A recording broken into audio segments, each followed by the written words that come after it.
Salut Lionel, quelques mots en souvenir de nos différentes rencontres depuis 55 ans, quelques rendez-vous sympathiques, malgré nos différences idéologiques, les erreurs de jeunesse. Toi tu étais trotskiste et moi plutôt anarchiste. La première fois que nous nous sommes rencontrés, c'était fin 1970, dans la librairie La Vieille Taupe, rue des Fossés Saint-Jacques, chez ton vieux copain Pierre Guillaume. Je me souviens, c'était au moment des funérailles du général de Gaulle. Nous avons collé ensemble des affiches de soutien aux combattants vietnamiens contre l'impérialisme américain, puisque Richard Nixon venait de débarquer à Paris. Je me rappelle des graffitis sur les murs, Nixon go home, avec le X de son nom en forme de croix gammée. Nous nous sommes recroisés dans le quartier de Montparnasse. C'était dans les années 1980. Tu m'avais fait l'honneur d'une petite visite au 43 rue Saint-Placide, où se trouvait notre association bretonne Kerweiss. C'était au moment des présidentielles de 1988. Nous nous sommes retrouvés rue du Cherche-Midi en 1995, au moment des présidentielles. Tu te présentais comme président, et moi aussi.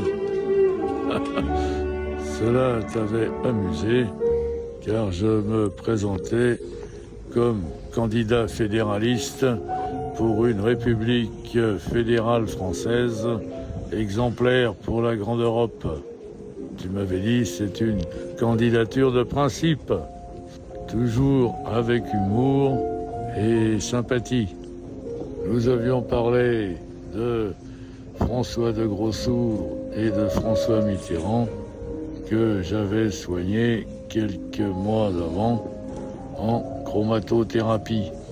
Ma méthode thérapeutique t'intéressait et tu m'avais demandé si c'était de la magie druidique. Enfin, ensuite je suis parti en Bretagne, puis je suis revenu m'installer à Montparnasse et on s'est pas retrouvés pendant 30 ans. Mais peu importe, Kenavo, on se retrouvera plus tard. Pour accompagner Lionel Jospin, je veux d'abord exprimer toute ma gratitude. Merci d'être là. Votre présence en ce lieu en lui-même peu attractif et en ce jour de séparation, l'intimité personnelle, aussi discrète fut-elle, ou même vécue de loin. Cette affection est tangible, je la ressens, je la partage et j'en suis ému. Dans ses entretiens avec Pierre Favier et Patrick Rothman, dans Lionel raconte Jospin, Lionel avait déclaré « La mort n'est pas pour moi une occasion ». Cette phrase sonnait juste, car elle suggère l'opposition insurmontable que je ressens à l'instant présent entre les émotions les plus intimes et l'expression publique. Cette phrase nous parle de la proximité. Lionel évoquait alors créer entre les partenaires ce que j'ai envie d'appeler une intimité sportive. On en trouve parfois l'équivalent peut-être dans la vie démocratique, lorsque les débats n'excluent pas tout respect de l'adversaire. Encore faut-il que cet adversaire se montre lui-même respectable, c'est-à-dire sans haine et sans violence. Je crois que les qualités d'un homme se retrouvent finalement dans tous ses actes et dans toutes ses manières de vivre. En amour comme en amitié et en politique, Lionel était un homme fidèle, fiable, constant, et fidèle à lui-même d'abord. Il était animé par l'exigence de rester droit en toutes circonstances. J'ai toujours admiré cette droiture. Daniel va rendre l'entrée en scène, celle de ses sœurs Agnès et Noël, de son frère Olivier, de ses 6 petits-enfants, Oscar, Ada, Diego, Judith, Carlo et Melville, celle de ma sœur Sophie et de l'ensemble de notre famille. Lionel était un père et un grand-père affectueux et vigilant. Chance avec sérénité. La chance inouïe d'avoir vécu heureux ensemble pendant tant d'années, à peu près 35. Heureux ensemble par la grâce d'une mystérieuse harmonie, à l'abri des aléas de la vie politique. Sa force, son infatigable énergie, sa puissance de travail, il la puisait dans la joie de vivre. Aujourd'hui, le chagrin nous accable, mais je suis certaine qu'il n'aimerait pas du tout que nous perdions cette joie de vivre.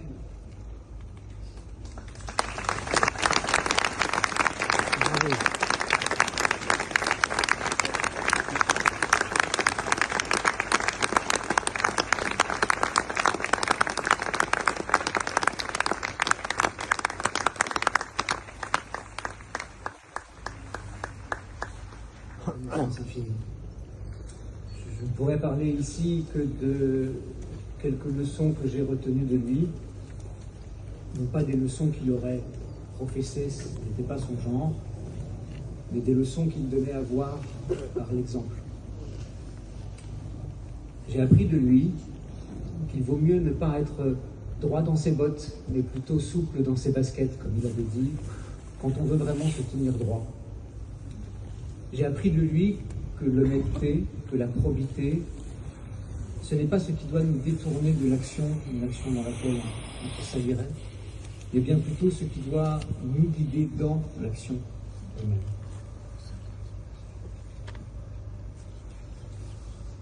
J'ai appris de lui que la politique peut être et doit être une chose noble, qu'on peut s'y engager pour une vie entière, mais avec d'autant plus de légitimité et de force qu'on exerce d'abord un métier. J'ai appris de lui qu'il faut toujours avoir une idée suffisamment haute de soi-même, non pas pour s'élever au-dessus des autres, mais pour être sûr de ne jamais s'abaisser par ses paroles ou par ses actes. J'ai appris de lui que le calme est la plus grande force de caractère, mais aussi que le dialogue constructif ne se fait pas sans rapport de force. J'ai appris de lui qu'on doit écouter avec beaucoup d'attention les conseils et les avis des uns et des autres, et tracer cependant soi-même sa propre voie. J'ai appris de lui enfin que le destin, ce ne sont pas des plans de carrière, mais c'est la capacité à répondre présent lorsque les circonstances l'exigent. J'ai appris de... Je crois, un réconfort.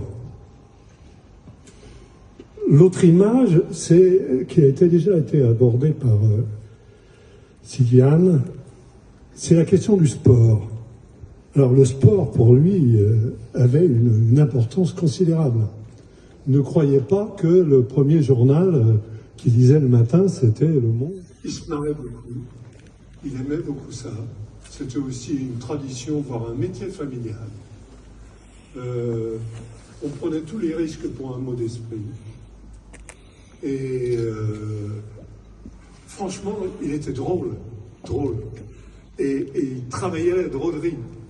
Et donc, je fais l'hypothèse que cet esprit d'austérité et de sérieux était une protection qui se donnait contre un humour trop grand, avec le grain de folie qu'il y a derrière, et qui... Tu me laisses le souvenir d'un homme régulier, fort et courageux, calme et placide, au regard bienveillant. C'est peut-être pour ça, il n'y a pas de hasard, que tu étais mon voisin rue du Regard et qu'on s'était retrouvé au Saint-Placide. Bon voyage, Lionel, avec mes sincères condoléances à toute ta famille.